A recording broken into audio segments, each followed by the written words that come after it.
Okay. तो हम ये बता रहे थे अभी आप लोग को कि रिफ्रैक्टिव इंडेक्स क्या है। तो उसी पे अभी आगे तो यहाँ पे क्या कह रहा है कि रिफ्रैक्टिव इंडेक्स जो है, एब्सोल्यूट रिफ्रैक्टिव इंडेक्स क्या होता है कि जो मीडियम वन मतलब एयर है या वैक्यूम है उसके रिस्पेक्ट में मीडियम टू का कितना है उसको हम लोग एब्सोल्यूट रिफ्रैक्टिव इंडेक्स कहते हैं। ठीक है। और यहाँ पे ये टेबल दिया है, टेबल 9.3 ये बोल रहा है कि absolute refractive index of some material media, यानी कुछ मटेरियल है उसका मतलब मीडियम का उसका रिफ्रैक्टिव इंडेक्स क्या है। तो जैसे आप यहाँ पे देख सकते हैं ये टेबल इंपॉर्टेंट है, ये क्वेश्चन एग्जाम में आ सकता है इस टेबल से, एनसीईआरटी का टेबल है तो इंपॉर्टेंट ही होगा। तो एयर का देखिए रिफ्रैक्टिव इंडेक्स इतना है 1.0003। तो इस तरह से आप इसको देख लें स्क्रीनशॉट लेके। इसमें डायमंड का याद रखें, डायमंड का सबसे ज़्यादा होता है 2.42। ठीक है। उसके बाद क्राउन ग्लास का 1.52 है। ठीक है। और यहाँ पे अल्कोहल और केरोसिन का देखें, केरोसिन का 1.44, अल्कोहल का 1.36 है। ठीक है। और यहाँ पे इंपॉर्टेंट है आइस का रिफ्रैक्टिव इंडेक्स कम होता है as compare to water. Water का ज़्यादा होता है, आइस का कम होता है। ठीक है। यहाँ पे आप देखो 1.31 आइस का है, वाटर का 1.33 है। तो रिफ्रैक्टिव इंडेक्स का मतलब यही है कि जो लाइट का स्पीड है वो वैक्यूम में कितना है और उस मटेरियल में कितना है, उसी का जो रेशियो है उसको रिफ्रैक्टिव इंडेक्स कहते हैं। ठीक है। यहाँ पे जो दिया है। ठीक है। अब यहाँ पे आओ, अब कुछ एक्स्ट्रा पॉइंट है जो शायद यहाँ से भी क्वेश्चन बन सकता है। ठीक है। उसमें क्या है, the ability of a medium to refract light is also express in terms of its optical density, यानी कि किसी मीडियम का जो एक कैपेसिटी है लाइट को बेंड करने का या उसको रिफ्रैक्ट करने का, उसको optical density of the medium कहते हैं। Optical density has a definite connotation. ठीक है। It is not the same as mass density, ये मास डेंसिटी की तरह नहीं होता है। ठीक है। We have been using term rarer medium and denser medium in this chapter. It actually means optically rarer medium and optically denser medium. Rare medium का मतलब जहाँ पे लाइट का बेंडिंग कम हो, और डेंसर मीडियम जहाँ पे लाइट का बेंडिंग ज्यादा होता है। ठीक है। तो we can say that medium is optically denser than the other, मतलब कब बोलेंगे, when we can say that. So in comparing two media the one with larger reflective index is optically denser medium, यानी कि जिसका reflective index ज्यादा होगा, जिसका reflective index ज्यादा होगा, ठीक है, वो होगा डेंसर। ठीक है। और जिसका रिफ्लेक्टिव इंडेक्स कम होगा वो होगा रेयर मीडियम। तो वही यहाँ पे बोला गया है। ठीक है। देखो यहाँ पे the other media is lower. ठीक है, यही मतलब जिसका लोअर रिफ्लेक्टिव इंडेक्स होगा वो ऑप्टिकली रेयरर होगा। The speed of light is higher in rare medium. जो रेयर मीडियम है नीचे वाला, अगर रेयर मीडियम है तो उसमें स्पीड ऑफ लाइट ज़्यादा होगा। ठीक है। As compare to denser medium, यानी डेंसर मीडियम में स्पीड ऑफ लाइट कम होता है, याद रखना। Thus a ray of light travelling from a rarer medium to a denser medium slow down. ठीक है। And bend toward the normal, यानी कि अगर एक मीडियम है इस तरह से, एक मीडियम अगर चेंज हो रहा है, ये मान लो रेयर मीडियम है और ये मान लो डेंसर है, तो स्पीड ऑफ लाइट जो होता है वो यहाँ पे लिखा है ray of light travelling from a rare medium to a denser medium slow down. जब स्पीड ऑफ लाइट यहाँ से यहाँ जाएगा तो स्लो होगा, उसके बाद ये क्या होगा, बेंड भी होगा, बेंड टुवर्ड द नॉर्मल। मतलब ये थोड़ा सा तो बेंड होगा, ऐसे इधर जाएगा, ये अगर नॉर्मल जा रहा है तो ये बेंड भी हुआ। तो वो स्पीड ऑफ लाइट एक तो कम भी होगा प्लस बेंड भी होगा। When it travel from a denser medium to rare medium, अब यही उल्टा अगर होगा, यानी कि डेंसर मीडियम से लाइट बाहर निकलेगा रेयर में, तो इट स्पीड अप, इसका स्पीड भी बढ़ेगा और ये bend away from the normal. ठीक है। ये नॉर्मल से अवे बेंड करेगा, यानी कि सिंपल सा है, जब डेंसर में जाएगा तो ये नॉर्मल की तरफ बेंड करेगा, टुवर्ड द नॉर्मल।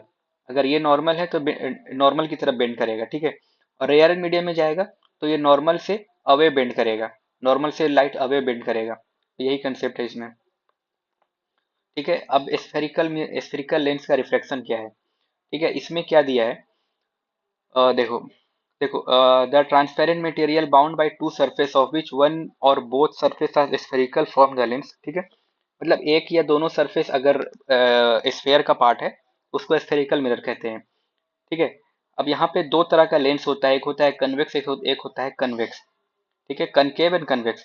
तो कनकेव लेंस का क्या होता है, पहले यहाँ पे देखो, यहाँ पे देखो, in such lens the other surface would be plane, a lens may have two spherical surface bulging outward, such lens are called double convex lens. ठीक है। डबल कन्वेक्स लेंस इस तरह से होता है, दोनों तरफ बल्ज किया है बाहर की तरफ। ठीक है। इसको कहते हैं डबल कन्वेक्स लेंस। या कन्वेक्स लेंस भी बोल सकते हैं। It is thicker at the middle as compare to the edge. Convex lens converge light rays as shown in figure 9.12 A. इसमें देखो ये 9.12 का ये ए में है, ये हो गया कन्वेक्स लेंस, ये कन्वर्ज कर दिया फोकस पे, ठीक है। इसको कन्वर्जिंग लेंस भी बोलते हैं, ठीक है। मैग्नीफाइंग ग्लास में यूज होता है ये। और ये जो कन्वर्जिंग पावर है फोकस पे करता है, इसी वजह से जब आप देखोगे कि मैग्नीफाइंग ग्लास में जब कन्वेक्स लेंस यूज होता है और उसको हम सन की रे के डायरेक्शन में रखते हैं, सन का लाइट जब आता है कन्वेक्स लेंस से पास होता है, तो वो लाइट कन्वर्ज होता है फोकस पे, बहुत सारी लाइट। और ये इतना लाइट कन्वर्ज होता है तो यहाँ पे हीट प्रोड्यूस होता है, इस वजह से पेपर पे या किसी कागज पे आप उसको फोकस करोगे तो वो जहाँ पे एट ए पॉइंट जब थोड़ा देर रखोगे कन्वेक्स लेंस को, मैग्नीफाइंग ग्लास को, तो वहाँ पे आग जलने लगता है। उसका यही कंसेप्ट है, क्योंकि वो फोकस कर लेता है एक पॉइंट पे, और इसका एबिलिटी है क्योंकि ये कन्वर्जिंग लेंस होता है कन्वेक्स, ठीक है।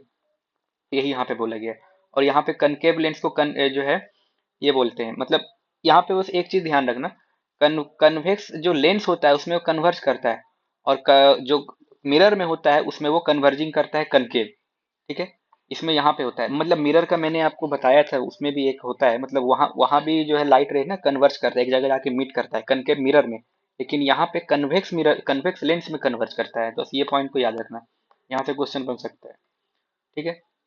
यही यहाँ यहाँ देखो, यहाँ पे बोला गया है the paper begin to burn producing smoke, it may be even catch fire, मतलब वही इसी प्रॉपर्टी की वजह से, ठीक है। अब यहाँ पे converging action of A convex lens, diverging action of A concave lens. देखो यहाँ पे ये डाइवर्ज कर गया, ये रे ऑफ लाइट इधर से जा रहा है ऐसे, रे ऑफ लाइट ऐसे जा रहा है, और यहाँ पे वो डाइवर्ज कर गया, फैल गया। इसको डाइवर्जिंग लेंस भी बोलते हैं, ठीक है। यहाँ पे यही दिया है। अब इधर आ जाओ, इमेज फॉर्मेशन ऑफ लेंस, इसमें बस इतना ही है, एज कॉम्पिटेटिव एग्जाम के लिए बस इतना ही पढ़ना है। अब इसमें आ जाओ, इमेज फॉर्मेशन इन लेंस यूजिंग रे डायग्राम। तो रे डायग्राम के हेल्प से इमेज कैसे बनता है, ठीक है, लेंस में। यहाँ देखो, ray diagram will also help us to study the nature, position and relative size of the image formed by lens. For drawing ray diagram in lenses a like of spherical mirror, we consider any two of the following rays। मतलब ray of light from the object parallel to the principal axis, ठीक है, ये parallel to the principal axis है, ठीक है। After reflection from a convex lens, यहाँ से जब रिफ्लेक्ट किया, passes through the principal axis, principal axis के थ्रू पास किया। ये इस फिगर 9.13 के ए में दिया है।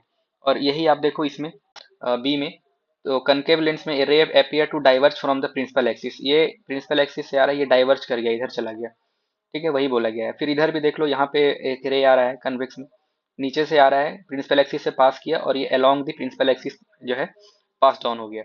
और यहाँ पे भी आप देखो अलोंग द प्रिंसिपल एक्सिस गया रे, एक इन्फिनिट सोर्स से आया और यहाँ से पास डाउन हो गया, ठीक है। और अगर ऑप्टिकल सेंटर से जाता है of the lens, convex lens, तो ये अनडेविएटेड बिल्कुल सीधा निकल जाता है, और वही सेम चीज कनकेव में भी फॉलो होता है, ठीक है। और यहाँ पे देखो, the ray diagram for the image formation in a convex lens for a new position of object are shown in figure 9.16।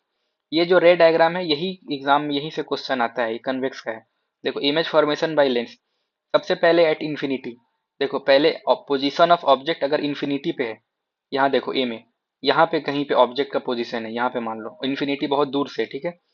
तो यहाँ पे क्या होता है, position of the image, image का पोजीशन फोकस पे बनता है F2 पे, यहाँ पे देखो, यहाँ पे बना F2 पे, ठीक है। बहुत छोटा बना, पॉइंट साइज का बना, देखो यहाँ लिखा होगा highly diminished point size, real and inverted, real inverted बना, ठीक है। ये भी याद रखना, रियल एंड इन्वर्टेड बना, ठीक है। यहाँ पे पॉइंट साइज का बहुत छोटा बना, रियल इन्वर्टेड बना, कहाँ क्यों बना, जब रे ऑफ लाइट इन्फिनिटी सोर्स से आता है, तब पॉइंट साइज का इमेज बनता है, F2 पे बनता है, मिरर के अपोजिट साइड में, मतलब बाहर की तरफ बनता है, ठीक है।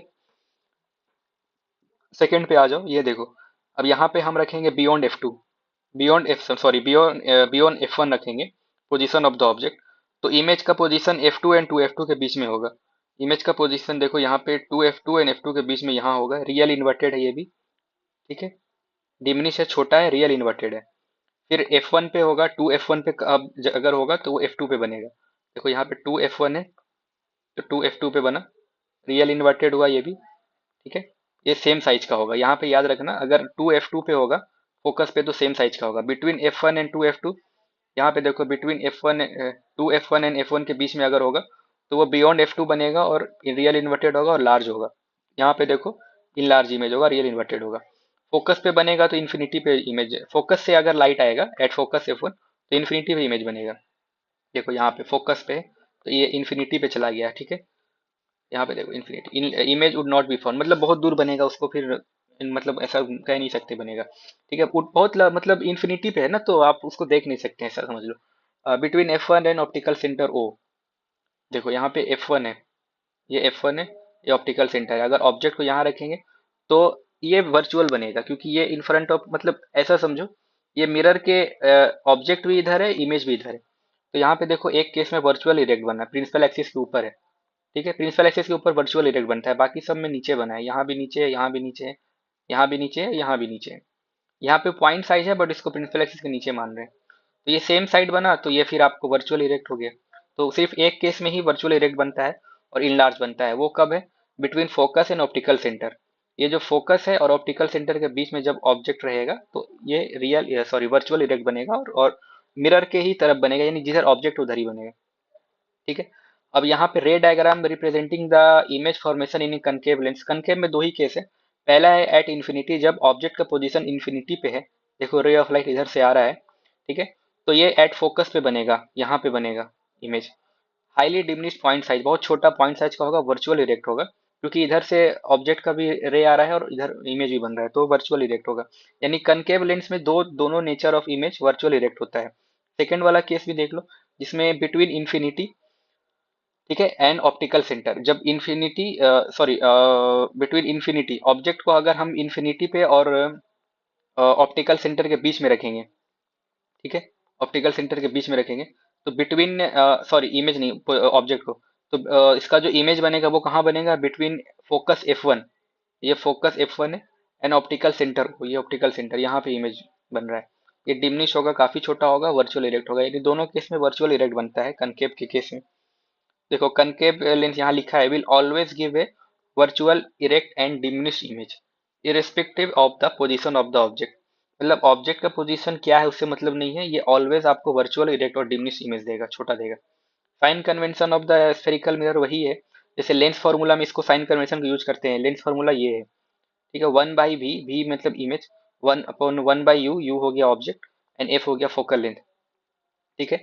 The lens formula given above is general and valid in all situation of spherical lens, यानी स्फेरिकल लेंस का जितना भी सिचुएशन है उसमें ये वैलिड होगा। मैग्निफिकेशन वही है, the magnification produce by lens similar to that of spherical mirror, जो स्फेरिकल मिरर का है वही लेंस का भी है।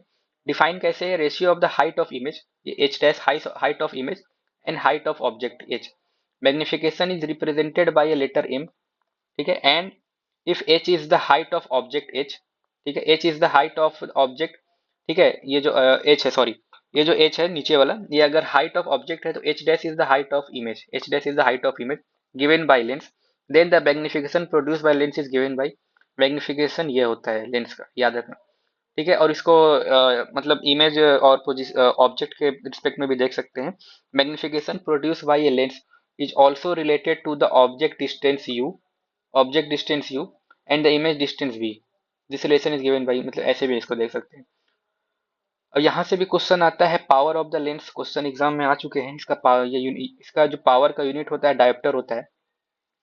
You have already learned that ability of a lens to converge or diverge light ray depending on its focal length.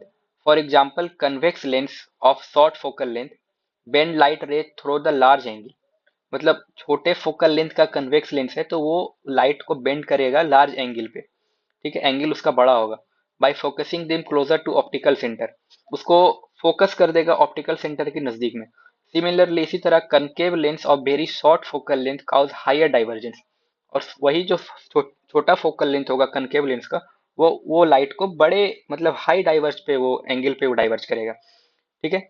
तो यही बोला गया है, द डिग्री ऑफ कन्वर्जेंस और divergence of A light rays, ठीक है, achieve by lens is express in terms of it power.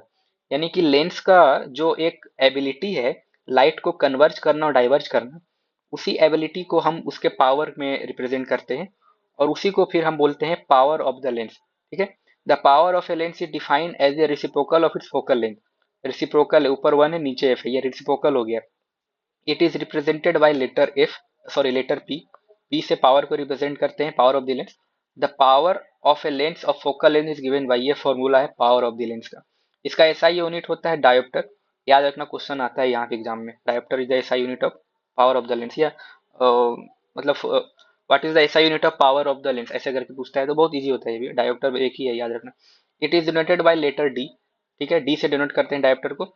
If F is express in metre, अगर F को मीटर में ले, then power is express in dioptre, power dioptre में आएगा, यानी कि पावर का यूनिट जो है डायोप्टर में आएगा तब, जब एफ को यानी फोकल लेंथ को मीटर में लेंगे।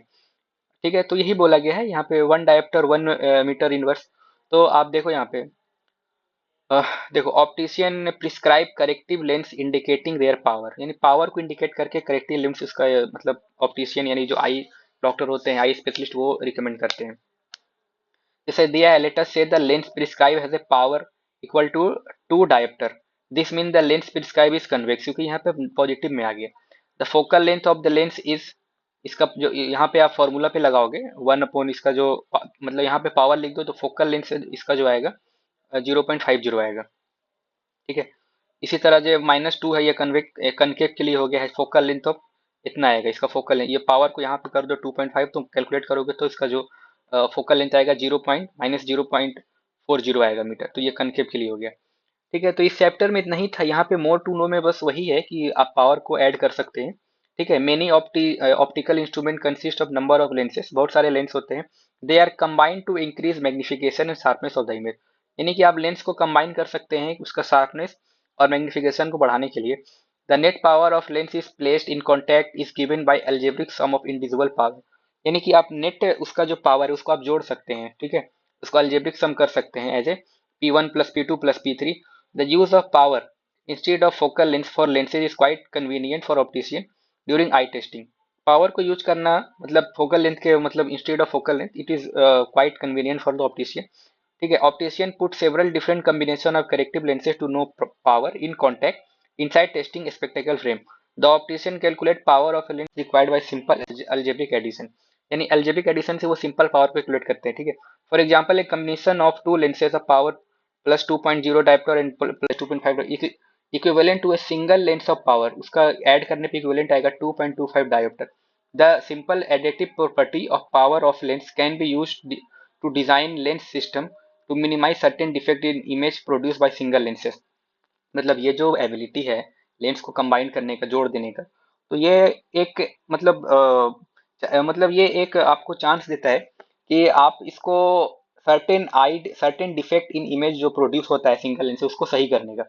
सच lens system consist of several lenses in contact is commonly use in the design of lens of camera microscope and telescope. ये जो मतलब प्रॉपर्टी है पावर को जोड़ने का, P1 P2 P3, ठीक है, ये जो प्रॉपर्टी है इसको जोड़ के हम बहुत सारे ऑप्टिकल डिवाइसेस भी बनाते हैं, जैसे कैमरा माइक्रोस्कोप टेलीस्कोप। तो ये सब इसका एक मतलब एप्लीकेशन बोल सकते हैं। हाँ, तो ठीक है, इस चैप्टर में इतना ही था, मतलब ये पूरा चैप्टर हो गया है, कंप्लीट हो गया है। चैप्टर 9 है एनसीईआरटी क्लास 10th का साइंस का। और इसके बाद जो आएगा इसमें बहुत सारे अभी चीज मतलब जैसे टेलीस्कोप है, माइक्रोस्कोप है, फिर आपका आई का मतलब कुछ डिजीज हो गया, मायोपिया, हेट्रोमायोपिया, प्रेसबायोपिया, ये सब कुछ डिजीज है जिस जहाँ से क्वेश्चन आते हैं। इसका भी एक अलग सेपरेट वीडियो आएगा और प्लस कुछ एमसीक्यू आएगा जो एग्जाम में आ चुके हैं, पीवाईक्यू के मतलब जैसा पूछ चुका है इस टॉपिक से, तो वो सबको भी डिस्कस करेंगे। तो ये चैप्टर कंप्लीट हुआ, इसमें इतना ही था। इसमें बस दो तीन चीज ही याद रखना है। पहले तो इमेज फॉर्मेशन याद रखना, कनकेव का, कन्वेक्स का, मिरर और लेंस दोनों के लिए, ये सबसे इंपॉर्टेंट है। कुछ प्रॉपर्टी याद करना, लाइट का प्रॉपर्टी कैसे होता है उसका मतलब लॉ ऑफ रिफ्लेक्शन, रिफ्लेक्शन, ये सब याद करना। और आप थोड़ा सा ये देख लेना कि पावर ऑफ द लेंस में बस यही दो चार चीज आता है इसका, मतलब कभी अगर फॉर्मूला पे पूछ दिया तो ठीक है यहाँ से, नहीं तो इसका यूनिट ही पूछता है ज्यादातर। और इसका जो मतलब एप्लीकेशन है मतलब आई डिजीज में, मायोपिया, हेट्रोमायोपिया, ये सब में तो वही सब पूछता है। तो ज्यादा कुछ नहीं है, बस दो चार बात है याद रखने का, और ये चैप्टर कंप्लीट होता है, इतना ही था इसमें।